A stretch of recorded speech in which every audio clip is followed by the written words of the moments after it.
Bom dia a todos, sejam bem-vindos à B-Church. Aqui somos igreja, amém?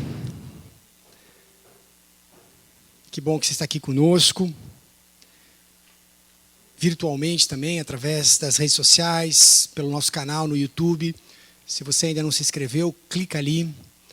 Toda segunda-feira a gente tem a palavra de domingo editada e colocada ali para a gente ver quantas vezes forem necessárias. Eu particularmente, eu mesmo escuto a palavra, mesmo quando eu prego, algumas vezes, pelo menos duas, quase como que para me convencer daquilo, né? Eu sempre falo que a palavra ela é ministrada em primeiro lugar no meu coração, né? Eu jamais subiria aqui ministrar a vocês se antes eu não tivesse sido ministrado de alguma forma, ou impactado, ou convencido de que essa é realmente a vontade, a palavra de Deus para a igreja.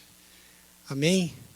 Então não deixe de se inscrever, não deixe de assistir e especialmente não deixe de compartilhar esse canal e a gente lançar a mão aí dessa tecnologia, né, que nos ajuda a enviar a palavra de Deus para tantas pessoas, ao mundo afora. Amém? Aleluia. Aleluia. Essa manhã eu quero conversar com vocês a respeito de fé e discernimento. Na verdade, eu quero começar conversando a respeito de um sujeito chamado Charles Blondin. Eu não sei se realmente é assim que pronuncia o nome dele. Mas esse sujeito ele era francês de nascimento.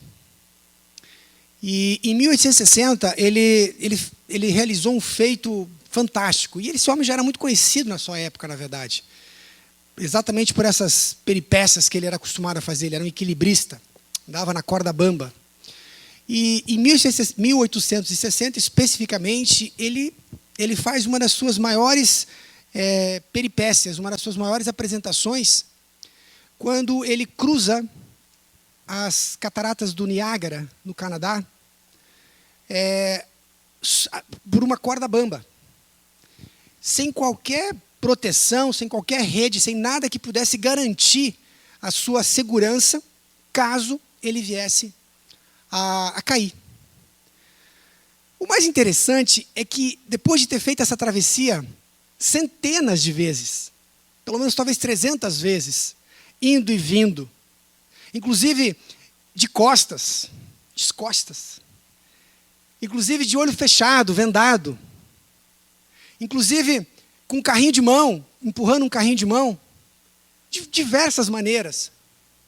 Ele observa um garoto na plateia que está ali maravilhado com tudo aquilo. E a história conta que ele chega para o garoto e ele fala, você acredita, meu caro rapaz, que o grande Blondin, era assim que ele se auto-intitulava na sua humildade, que o grande Blondin conseguiria atravessar, seria capaz de atravessar essas cataratas na corda bamba, com um carrinho de mão, levando alguém dentro do carrinho de mão? E o menino, instantaneamente, responde, com toda certeza, senhor. Quando ele chama, porém, o menino para entrar no carrinho de mão, o menino recua. Ele não aceita a proposta. Que interessante, né? Que teste de fé. Aliás, eu creio que é disso que se trata fé, no final das contas. Não é verdade? É a ação em conformidade com o que realmente acreditamos. É agir em conformidade com aquilo que nós dizemos que é possível e dizemos crer. Mais ou menos seria se nós realmente crêssemos, se esse menino realmente cresce, ele teria entrado no carrinho, não é verdade?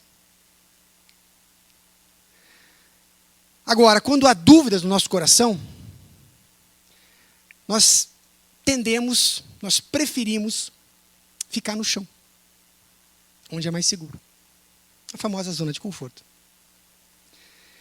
Agora, é interessante como a gente consegue aplicar esse conceito, esse modelo, né, inclusive na nossa fé cristã. Aqui trata-se de uma questão natural, né, um desafio natural. Mas nós conseguimos colocar isso tranquilamente, aplicarmos esse modelo à nossa fé cristã. Seria mais ou menos assim.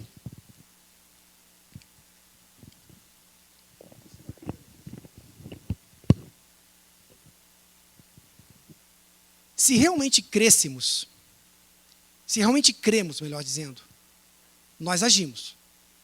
E se não agimos, é simplesmente porque, em última instância, em última análise, nós não cremos o suficiente. Eu vou repetir. Se nós realmente cremos, nós agimos. E se nós não agimos, é simplesmente porque, em última análise, nós não cremos o suficiente. Aliás, além da nossa fé cristã, nós podemos aplicar esse mesmo conceito, essa mesma percepção a inúmeras outras áreas das nossas vidas, incluindo, por exemplo, a chamada sabedoria. Que sabedoria é essa? Bom, se nós formos ler o livro de Provérbios, a respeito de todas as advertências sobre as possíveis tolices que nós naturalmente, né, humanamente falando, poderíamos fazer, poderíamos proceder, ou talvez a respeito das possíveis bênçãos que advêm de certas normas de conduta. Isso tudo seria mais do que suficiente para que nós nos comprometêssemos com todo o pacote de recomendações que existe nesse livro e ainda de olhos fechados. Porque, afinal de contas, nós, seres humanos, a humanidade, ela foi criada para ser racional. Ela foi criada para pensar, para analisar. E, nesse sentido, nós, naturalmente, tendemos a agir sempre a nosso favor. Isso é natural. Nós sempre vamos tomar decisões a priori. Nós vamos sempre tomar a frente de algo na medida que aquilo, de alguma maneira, instintivamente, nos traga algum benefício. É natural nosso. É parte da nossa natureza. Então, se nós lemos todas essas advertências, essas recomendações, esses conselhos, essa sabedoria, por exemplo, no livro de Provérbios, seria natural que nós pensássemos, poxa, isso aqui só vai me trazer coisa boa. Eu quero fazer tudo isso. Porém, não é bem assim. Não é nada assim. Sabe, nós não simplesmente lemos a Bíblia e agimos em conformidade com tudo aquilo. Sabe, no inglês falamos no-brainer, que é aquela situação assim que você faz sem pensar. É instintivo. Não. Não é assim. Acontece que o bem da verdade é que muito frequentemente a gente duvida de tudo que está lá. Como assim duvida? Sim, a gente duvida. E quando eu digo duvidamos, eu não estou dizendo necessariamente que essa dúvida ela é óbvia em nossos corações, que ela é inclusive verbalizada. Eu não acredito. Não. Essa dúvida, ela está simplesmente implícita no nosso comportamento. Ela está implícita quando simplesmente não agimos em conformidade. É isso aqui. Porque quando não agimos em conformidade com aquilo que dizemos que cremos, sim, é possível, eu acredito, mas eu não subo aí, por alguma razão. Na verdade, é porque eu não creio. É quando nós declaramos a nossa fé publicamente, de todas as maneiras, mesmo com o microfone, ou mesmo nos vários âmbitos da nossa vida, família, trabalho, social, quando declaramos aos quatro ventos a nossa fé. Mas, em determinados momentos, não tão infrequentes, nós escolhemos ficar no chão. Seria como dizer assim, isso é possível, isso sim, com certeza, tudo isso aqui é, mas eu escolho ficar aqui. Eu escolho não agir assim. Agora, com tudo isso, com essa sabedoria, com esse modus operandi da nossa fé, eu creio que na base de tudo isso, e aí que a gente começa realmente a falar a respeito do tema, está o discernimento. Porque falamos de uma fé cega. Falamos de uma fé de que ela é aceitável, de algo que é produtivo, de algo que é bom, benéfico para nós mesmos, e teoricamente deveríamos agir nessa conformidade. Mas, inerente à nossa natureza, como falamos, existe o quê? A base de tudo isso, o discernimento. Existe um fator fundamental para que as coisas aconteçam. O que é discernimento? Discernimento, como o nosso dicionário da língua portuguesa diz, é a habilidade para compreender algo com sensatez, com clareza. É uma aptidão, uma capacidade para entender determinadas circunstâncias. Quando percebemos algo, discernimento é quase como a visão além do alcance dos Thundercats. Alguém lembra disso? É quando você vê além do que está ali na tua frente. É quando você enxerga algo por trás. Quando você interpreta aquela situação de uma maneira diferente, a ponto de você ser capaz, como o dicionário fala, de distinguir o que é bom, certo, e o que é ruim, errado. Esse discernimento é exatamente o que faltou para Eva, quando ela foi tentada pela serpente. Ela não foi capaz de discernir as coisas. Por mais que ela acreditasse na palavra de Deus a respeito das consequências, ela não foi capaz de discernir o que estava acontecendo. E do engano que ela estava prestes a cometer, e principalmente da conversinha fiada que ela estava se envolvendo. Esse discernimento foi o mesmo que Eli teve ao ser acordado 3 vezes pelo jovem Samuel, quando ele confundiu a voz do Senhor. E na 3ª vez, entendeu Eli que era o Senhor. Ele discerniu que havia algo. O mesmo discernimento pelo qual Salomão orou, pediu a Deus ao ser ungido rei. Quando diz, dá pois ao teu servo um coração compreensivo para julgar a teu povo, para que prudentemente discirna, compreenda, entenda, possa ser capaz de analisar o panorama e enxergar mais do que está na minha frente.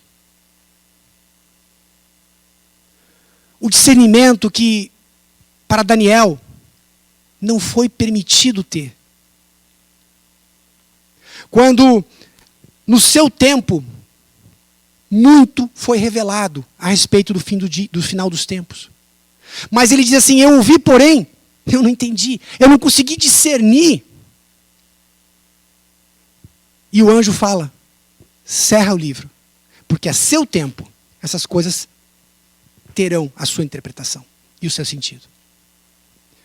Então, espera um instante.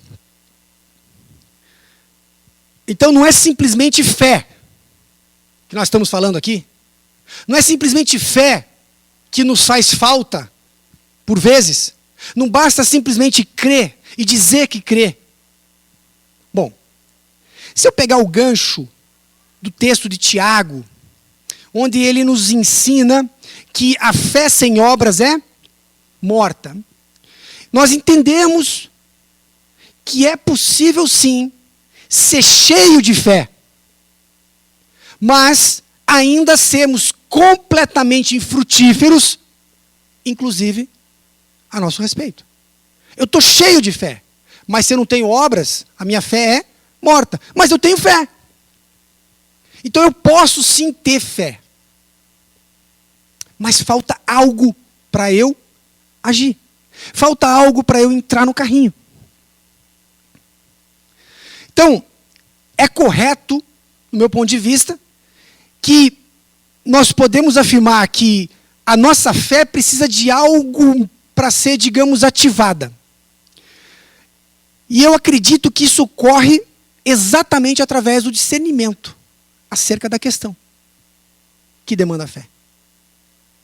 Veja só, Pedro conseguiu caminhar sobre as águas, não somente porque ele teve fé na palavra de Jesus, mas porque provavelmente, eu creio que ele foi capaz de discernir o momento. E então agir em fé. A fé existia talvez por parte de todos. Todos estavam no mesmo patamar.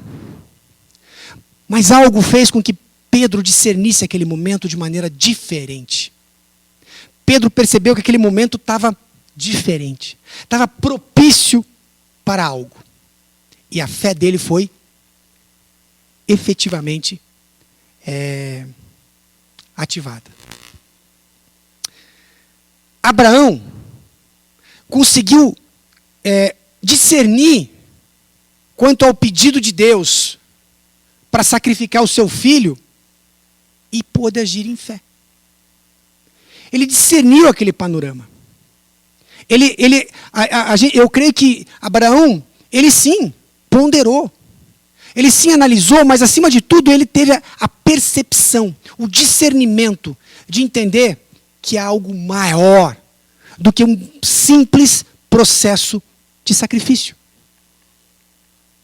É um discernimento, é uma percepção. E a sua fé foi ativada. Obviamente aqui eu não pretendo desprezar o dom espiritual da fé. O dom espiritual, aliás, que nos capacita a crer para realizarmos coisas absolutamente fora dos padrões. Ou seja, de maneira sobrenatural. Aliás, eu consigo perceber claramente, falamos sobre isso essa semana, na terça-feira, na nossa reunião do Zoom, a respeito dos dons do Espírito. E é claro, para mim, a interconectividade de todos os 9 dons que o apóstolo Paulo, didaticamente até, de certa forma, ele nos apresenta na primeira carta que escreveu à igreja de Corinto. Para mim é notório que todos os 9 dons trabalham de maneira interdependente e não separadamente. Para um propósito final de Deus sobre a igreja. Então, dessa forma, eu entendo que o dom da fé, que nos leva a agir de maneira sobrenatural, e assim, em todas as suas vertentes, ou seja, o dom da fé que leva o crente a operar, por exemplo, o dom da cura. O dom da cura só se manifesta previamente com o dom da fé. O dom de milagres, ele é ativado primeiramente pelo dom da fé em milagres, não é verdade? Então esses dons, eles trabalham de uma maneira concomitante, de uma maneira interdependente. O dom de sabedoria, palavra de sabedoria, que torna o crente capaz de discernir até mesmo espíritos, e também de falar palavras de conhecimento. Então perceba que os dons, eles trabalham mutuamente por um propósito final de edificação da igreja. Então, o dom da fé, e eu não estou dizendo aqui a fé que vem simplesmente com a salvação. Não é verdade? Pela fé, sois salvo. Pela graça. Então, não é essa fé. O dom da fé é uma fé incrivelmente maior, extraordinariamente mais potente, que é capaz, por exemplo, de abrir o mar, ou mesmo nos fazer caminhar sobre as águas. Então, o dom da fé, que ativa o dom de milagres, ele é primeiramente ativado pelo discernimento.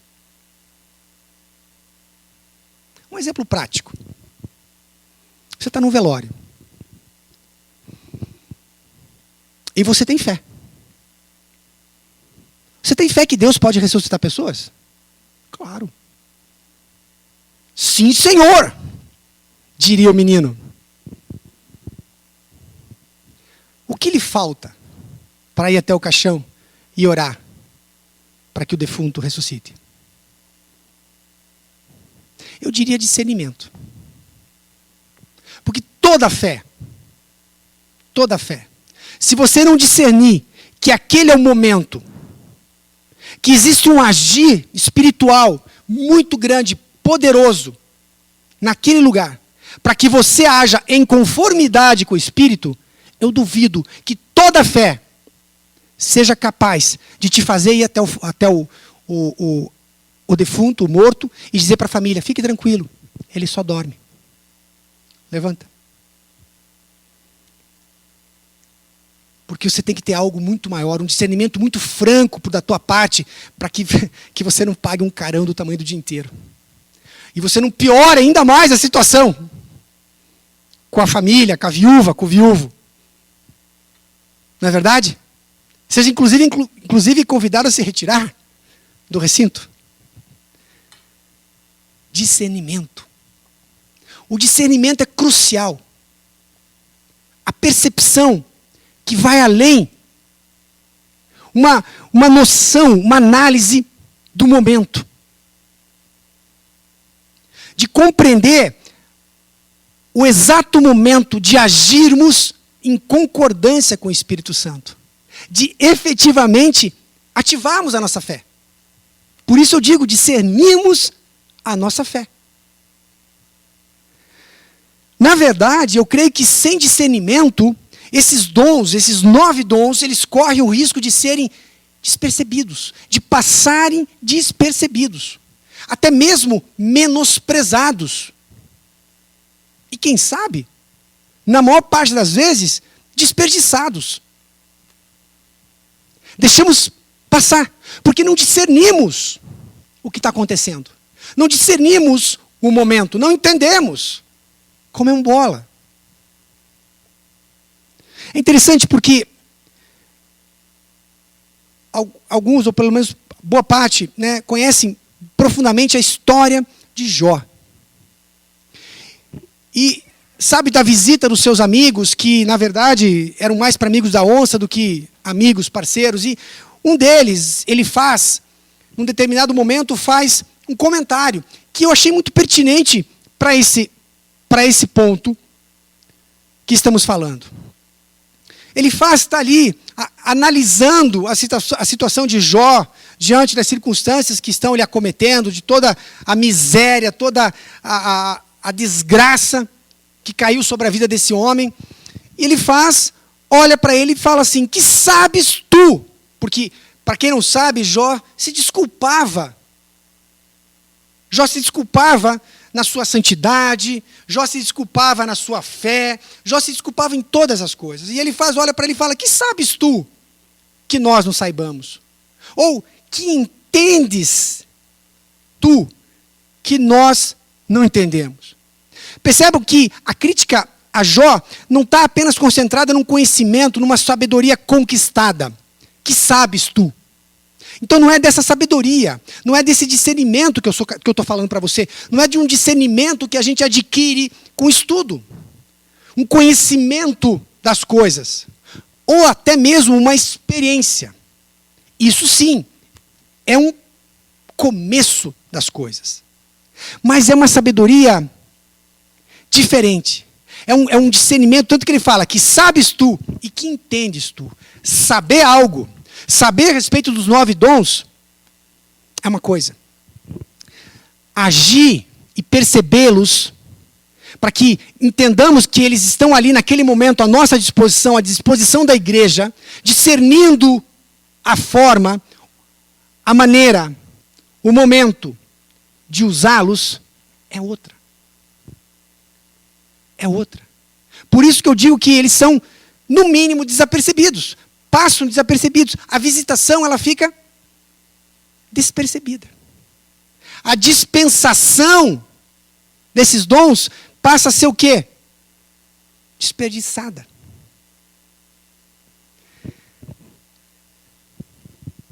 Por isso, eu afirmo que, se não tivermos a sabedoria, no sentido de discernirmos o momento, nós acabamos nos tornando inoperantes.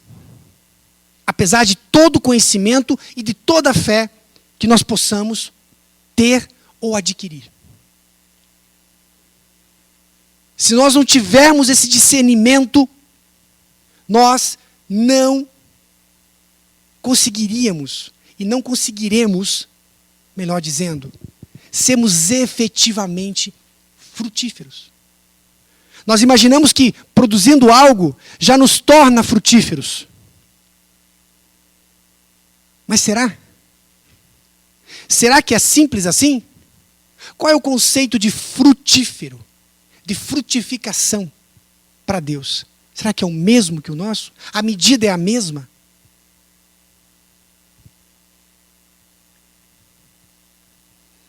Existe um texto muito conhecido e muito citado, que eu vou ler com vocês,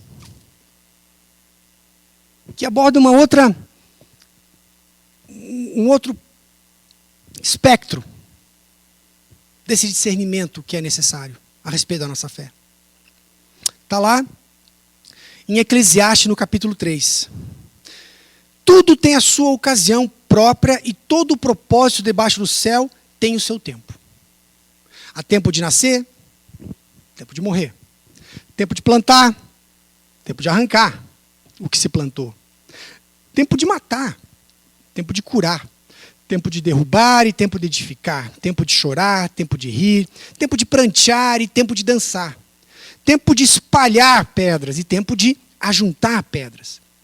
Tempo de abraçar, que não é o nosso. E tempo de abster-se de abraçar, que é o nosso. Tempo de buscar e tempo de perder. Tempo de guardar. Tempo também de lançar fora. Tempo de rasgar. Tempo de costurar. Tempo de calar. Tempo de falar. Tempo de amar. Tempo de odiar. Tempo de guerra e tempo de paz. A gente vê que a palavra de Deus, por várias vezes, ela nos aponta uma maneira, um modo de ação. Isso tem a ver com o discernimento, não é verdade? Se existe um tempo para isso, um tempo para aquilo, um tempo para isso, um tempo para aquilo, que são, inclusive, antagônicos, eu preciso de algo mais do que simplesmente crer que existe tempo para todas as coisas. Eu preciso de um fator essencial para agir em conformidade com isso. Eu preciso do quê? Discernimento. Eu preciso de discernimento para entender quando é tempo disso, tempo daquilo, tempo disso, tempo daquele outro. Deus diz que existe tempo para todas as coisas. Que eu não posso fazer simplesmente a mesma coisa o tempo todo. Mas ele, aparentemente aqui, eu não vejo, não está exposto o quando. Qual é o tempo para isso? Quando é o tempo para isso? Então eu vejo que tem tempo sim, para a gente agir que nem uns loucos, desvairados.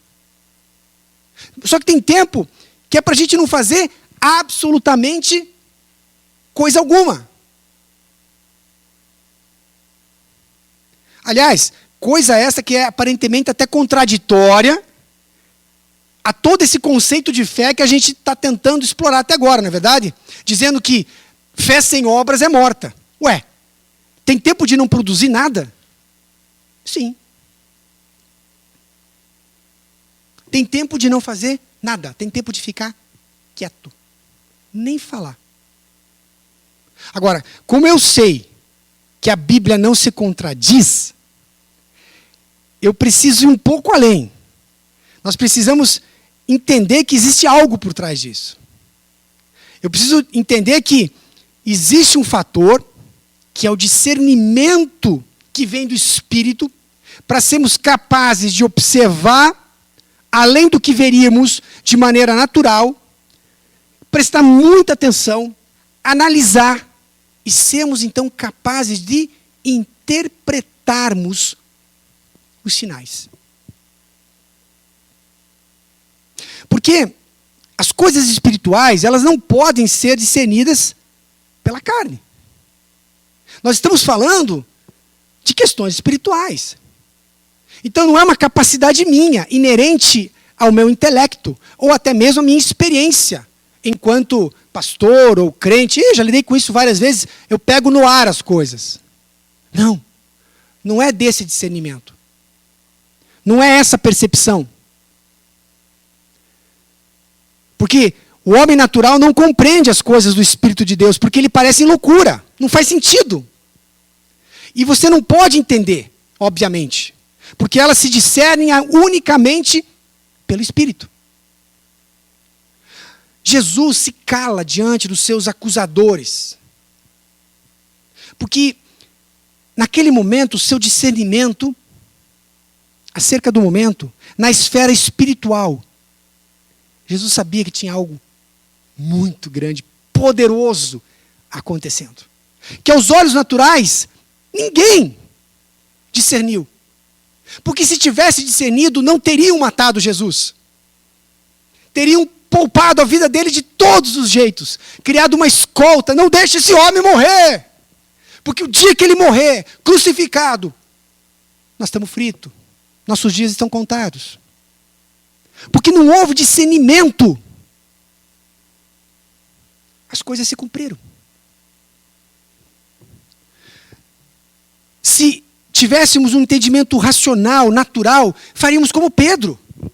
Sair arrancando a orelha de todo mundo, gritando, brigando, querendo se defender. Mas tem momentos que o Espírito vai dizer para você: cala a boca. De uma maneira tão suave e doce que só ele pode fazer.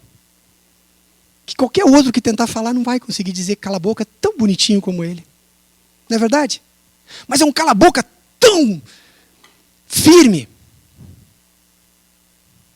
que é uma ordem. Filhinho, cala a boca. Quando a natureza nossa seria de esbravejar. Não, é uma injustiça o que vocês estão falando, é uma injustiça o que está sendo feito. Quando o que ouvimos é um cala a boca. Jesus discerniu esse momento. E não porque ele era Deus. Não nos cansamos de ensinar que neste momento Jesus não era Deus. Que Jesus não tinha a sua onisciência divina. Não. Tanto que ele diz que, se ele quisesse, ele poderia chamar quem para ajudar ele? Anjos. Não ele mesmo agiria com isso. Porque o poder não estava nele, mas vinha do Espírito que agia nele. Entendam isso? Jesus era absolutamente dependente, totalmente dependente do agir do Espírito. Os dons, vimos isso terça-feira, de uma maneira prática, nós vimos como os dons operavam, os 9 dons operavam na vida de Jesus Cristo. Não era a sua onipotência, a sua onisciência quando discernia a respeito, do que pensavam. Era o Espírito que lhe dava a palavra de conhecimento. Era o Espírito que lhe dava palavra de sabedoria quando ele ensinava de uma maneira que todos ficavam assim, como que ele ensina isso? A maneira que ele fala, o jeito que ele coloca as coisas. Todos os 9 dons operavam nele pelo Espírito de Deus. Jesus crescia em sabedoria, estatura e graça. Jesus crescia nessa sabedoria. Jesus crescia nesse discernimento. Jesus se relacionava com as questões espirituais porque ele se desenvolvia, ele crescia em sabedoria. E o seu discernimento foi absolutamente exposto quando ele se submeteu à sua morte expiatória. Quando ele se dispõe que João Batista o batizasse, João olha e fala assim, não tem sentido. É o Senhor que deveria fazer isso. Ele fala, não. Agora convém fazer assim. Porque há um discernimento das coisas. Um discernimento que o Espírito Santo é capaz de nos dar. Um discernimento que mostra algo muito maior. E isso tem a ver, inclusive, com um relacionamento qualquer. Quando a gente fala que, quando Lucas descreve que Jesus crescia em sabedoria na medida que ele crescia em estatura, isso significa para nós uma ideia de desenvolvimento dessa habilidade, dessa capacidade.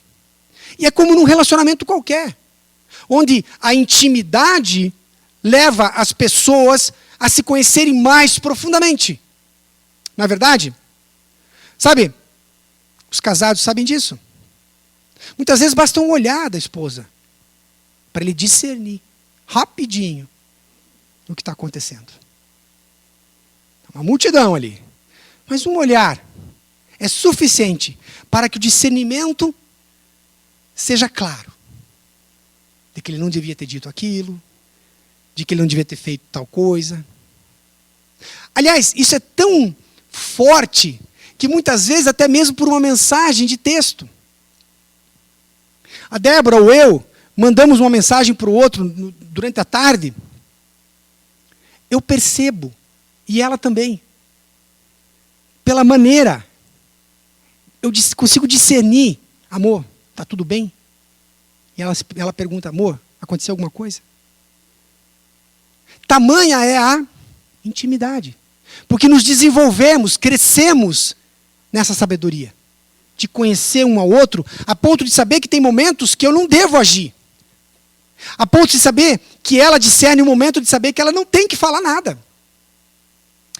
A ponto de ela discernir que o momento é para me agradar.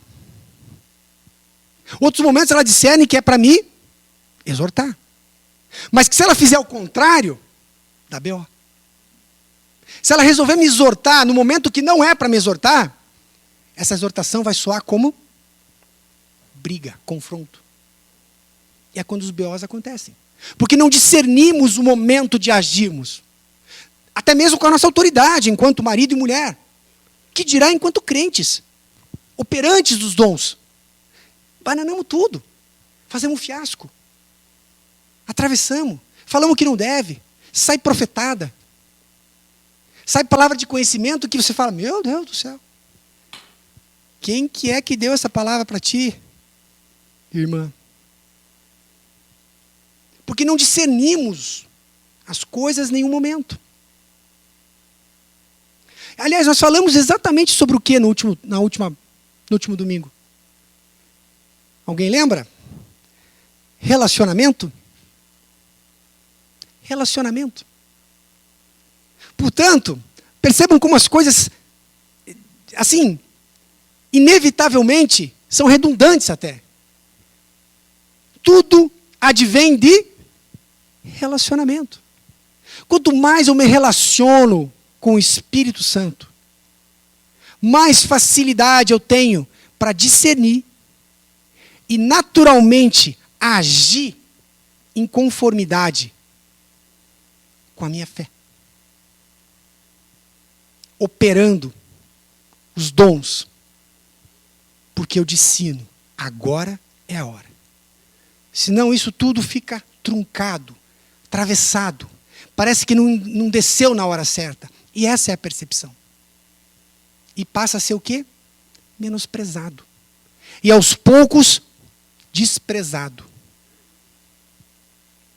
Sabe, eu já tive experiências incríveis nesse sentido. É muito interessante. Eu já tive experiências durante uma conversa, particularmente durante uma consulta. Eu consegui discernir claramente o Espírito Santo me conduzindo, me instruindo a falar de Jesus para aquela pessoa. Numa visita, durante uma visita médica nas enfermarias, eu tive essa percepção nítida, que chegou a me incomodar. Eu discerni que era esse momento. E o interessante é que, racionalmente, para mim, era a última coisa que eu queria fazer. Isso que é o interessante. Seja porque eu estava com pressa, seja porque eu estava atribulado de coisas, cheguei até a me comprometer com ele, eu falo depois. Mas o discernimento foi muito grande. Sabe, parece quase como que uma voz audível. E às vezes eu chegava a pensar assim, mas falar de Jesus para essa pessoa, nada a ver. O senhor tem certeza? Não quer pensar mais um pouco? A impressão que eu tinha era que eu estava jogando pérolas aos porcos. Sabe? Ele não vai compreender.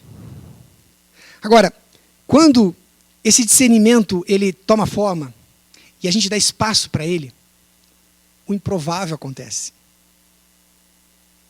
Sabe? Invariavelmente essas pessoas que por mais improváveis, né, fosse o panorama, a circunstância, a pessoa tinha um quebrantamento tão forte. A presença de Deus ali era tão grande que ela era percebida naquele lugar.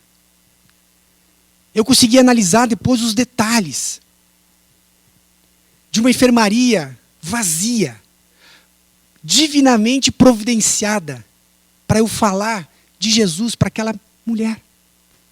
De uma forma tão forte e tão dura, porque quando eu me dei conta da maneira que eu falei para ela, eu fui muito duro, incisivo. Eu usei o bisturi sem dó. Essa mulher chorou, essa mulher se quebrantou, essa mulher aceitou Jesus. E já se vão pelo menos 12 anos que ela está firme na fé dela. A família toda se converteu. Por quê? Porque houve um discernimento daquele momento. Uma enfermaria que não poderia estar vazia. Eu nunca vi aquela enfermaria vazia. Mas Deus criou um momento para que eu pudesse ter uma conversa com ela. E para que eu pudesse, naquele momento, não bastou me desculpar. Tinha que ser naquela hora. Agora, interessante é que teve momentos em que eu até achava que essa pessoa precisava de Jesus. Como, obviamente, todo mundo precisa. Mas sabe quando a pessoa começa a abrir o coração e falar de coisas e tal? Eu falo, cara, vou jogar Jesus nela aqui, vai preencher tudo e vai fazer sentido. E eu escutei nitidamente o Espírito, discerni claramente. Não fala nada. Como é que é? Cala a boca. Ah, entendi. Parece não fazer sentido, não é verdade? Não falar de Jesus para alguém que aparentemente está precisando. Eu confesso que eu não entendo. Mas talvez, mais provavelmente, é claro que existia um plano de Deus para aquela pessoa. E eu não estaria em conformidade com esse plano se eu atravessasse a minha estratégia. Se eu estragasse a surpresa, vamos assim dizer. Existe um momento para todas as coisas. Para nós que não nos convertemos, né, de berço, existe um momento para tudo isso. É muito claro para mim, pessoas que hoje falam de uma maneira que eu sei que não é o momento dela. Assim como não teve o meu momento. Muito se passou até que aquela palavra, aquele plano fizesse sentido para mim. E se eu não fosse capaz de discernir isso, eu provavelmente teria estragado, ou no mínimo, atrapalhado, atrasado o propósito do Espírito Santo na vida daquela pessoa. Sabe, Jesus nos chamou a atenção no sentido de que ele disse que nós éramos, por exemplo, capazes de discernir se iria chover ou se iria fazer calor. Simplesmente quando olhássemos para as nuvens ou sentíssemos o vento. Nós éramos capazes de discernir o que estava para acontecer. Mas que faltava discernimento para entender certas coisas. Vocês não conseguem compreender. Aliás, esse discernimento que impediu eles, inclusive, e até hoje, muitos, de verem ele como o Messias. Não discerniram o que Pedro falou. Tu és filho de Deus, o Messias. O Espírito discerniu o que é espiritual para Pedro. Pedro compreendeu um panorama e Jesus disse, não foi por carne, não foi você com o teu conhecimento, porque você está vendo aqui as coisas acontecer, que você fala isso. Esse é um discernimento que vem do Espírito. E enquanto nós não nos relacionarmos com o Espírito nessa medida, onde nós somos capazes de perceber, onde nós somos capazes de ouvir. Sabe, ouvimos histórias maravilhosas. Escutei pastores falando a respeito de histórias assim, incríveis. Quase como, você imagina assim, o Espírito Santo, um cara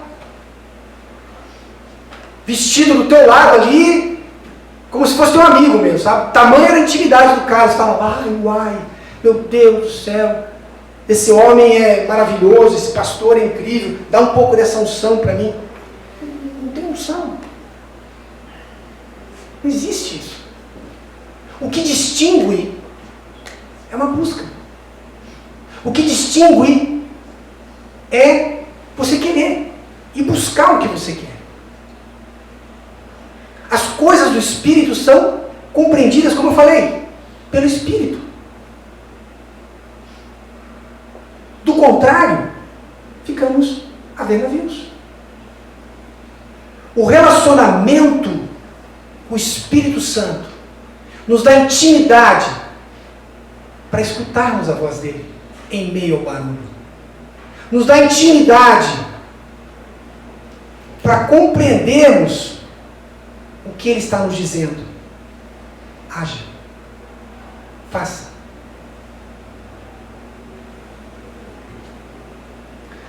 Sabe, esse me perdoe, não estou sendo herético aqui, mas com o propósito de ilustrar toda essa cadeia de eventos. Eu abro aspas enormes aqui para não estar pretendendo inserir palavras ou dados na Bíblia. Mas eu diria que o discernimento ele é praticamente um dom. É ele, na verdade, que é capaz de efetivamente ativar todas as coisas. E efetivamente edificar a igreja. E efetivamente permitir que a igreja cumpra o seu propósito. Então, se eu falo para alguns de vocês, ou para todos vocês aqui, Ellen, você crê que a Big Church nasceu no coração de Deus? Você crê que fomos chamados para construir, edificar uma igreja de milhares, que vai trazer restauração e entendimento para muitos? Você crê nisso, Ellen? Eu creio. Amém? Amém. Sobe no carrinho comigo. Subo. Amém. Sobe no carrinho comigo, Renato. Amém. Ângelo, Roger, Samuel, Diego, Pai de todos que nos escutam. Eu creio que essa é a vontade de Deus para essa cidade. Eu creio que essa igreja nasceu no coração de Deus. Amém? Amém. Vamos subir no carrinho. Vamos encher esse carrinho. E se te falta discernimento para subir no carrinho, ore para Deus. Ore para Deus. Porque essa sabedoria, é esse conhecimento, é esse discernimento que Ele dá deliberadamente. Ele não se nega a fazer isso. Se te falta subir no carrinho, efetivamente, olha, não sou eu e nem homem algum que vai conseguir te convencer disso. É Deus. Amém? Deus os abençoe poderosamente. E eu oro para que faltem carrinhos.